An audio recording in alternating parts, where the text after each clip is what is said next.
Waspada serangan botulisme.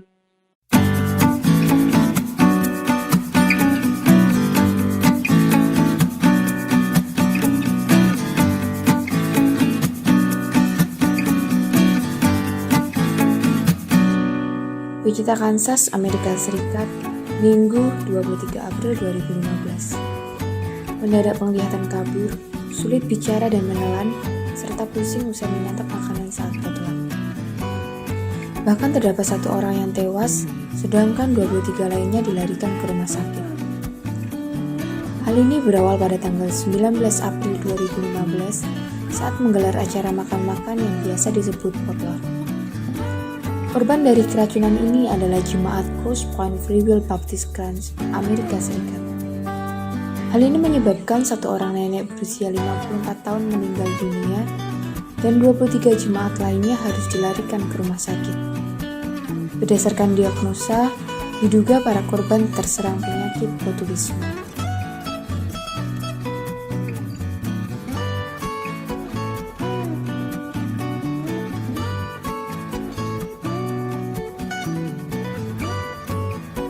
Keracunan ini disebabkan oleh Clostridium botulinum. Bakteri ini bisa ditemukan di debu, tanah, sungai, atau di dasar laut. Sebenarnya bakteri ini tidak berbahaya bila berada di kondisi lingkungan yang normal. Namun bila berada di lingkungan yang kekurangan oksigen, bakteri ini akan melepaskan racunnya. Contohnya bila berada dalam kaleng tutup botol, tubuh manusia, ataupun di tanah yang tidak bergerak. 1. Botulisme, keracunan makanan yang muncul akibat konsumsi makanan kaleng yang rendah asam seperti buncis, jagung, dan beet yang menjadi tempat berkembangnya bakteri Clostridium botulinum. Jika seseorang mengonsumsi makanan yang mengandung racun penyebab botulisme, maka racun tersebut akan mengganggu fungsi saraf sehingga mengakibatkan kelumpuhan. Yang kedua, botulisme luka. Jenis ini muncul akibat luka pada pengidap yang terinfeksi bakteri. Bakteri ini nantinya akan berkembang biak kemudian memproduksi racun yang menyebabkan botulisme. Dan yang terakhir, ketiga, botulisme bayi. Jenis ini terjadi saat bayi menelan spora Clostridium botulinum. Spora ini umumnya terdapat pada tanah atau madu. Spora ini nantinya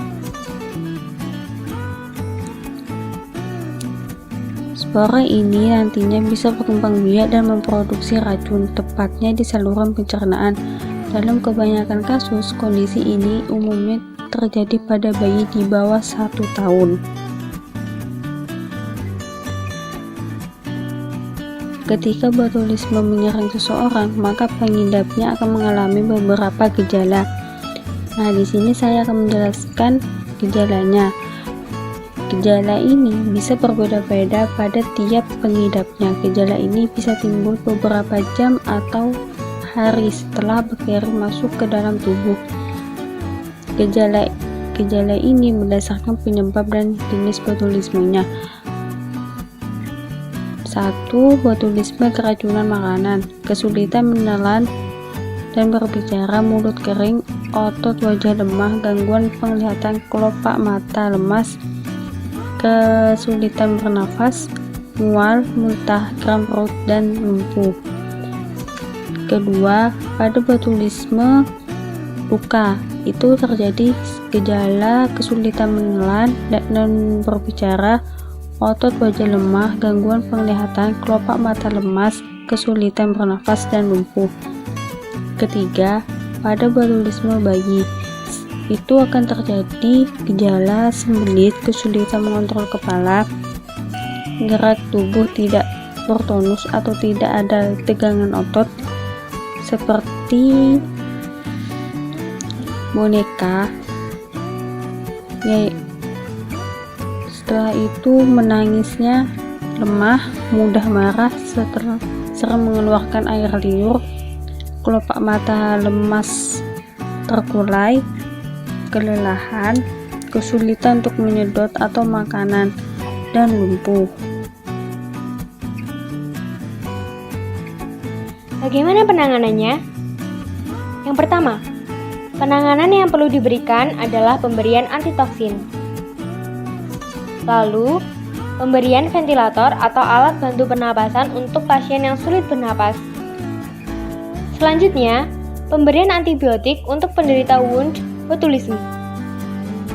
Dan yang terakhir, rehabilitasi untuk penderita yang berhasil sembuh. Hal ini bertujuan untuk membantu proses pemulihan berbicara, menelan, dan memperbaiki fungsi tubuh yang terkena dampak botulisme.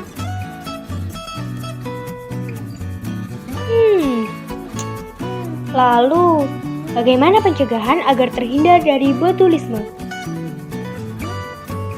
1. Jangan mengkonsumsi makanan dengan kemasan yang sudah rusak. Waspadai jika makanan yang diawetkan berbau, makanan yang tidak disimpan pada suhu sesuai, dan makanan yang telah kadaluarsa. 2. Jika mengkonsumsi makanan kaleng, masaklah makanan pada suhu 100 derajat Celcius selama 20-100 menit.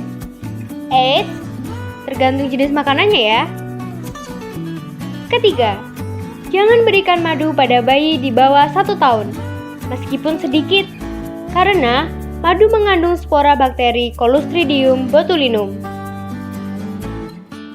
Keempat, jangan mengkonsumsi nafza, terutama heroin, baik dengan cara dihirup maupun disuntik.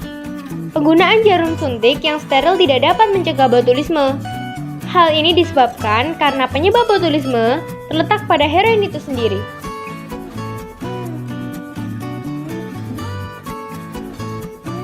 Antidot dari botulisme adalah botulisme antitoksin.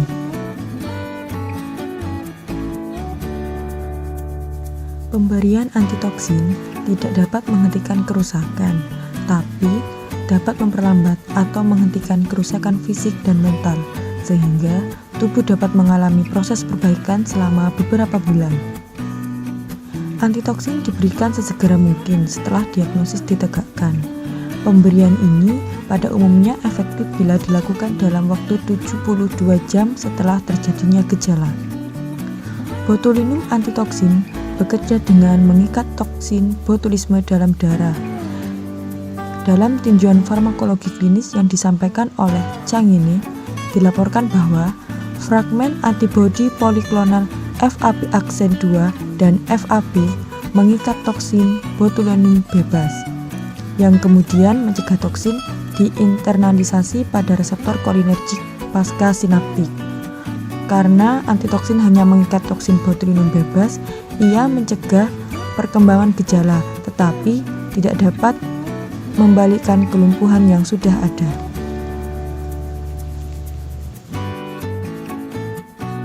Dengan mengetahui penyebab keracunan botulisme yang dapat terjadi lewat makanan, maka perlu untuk mengetahui ciri-ciri makanan yang terkontaminasi.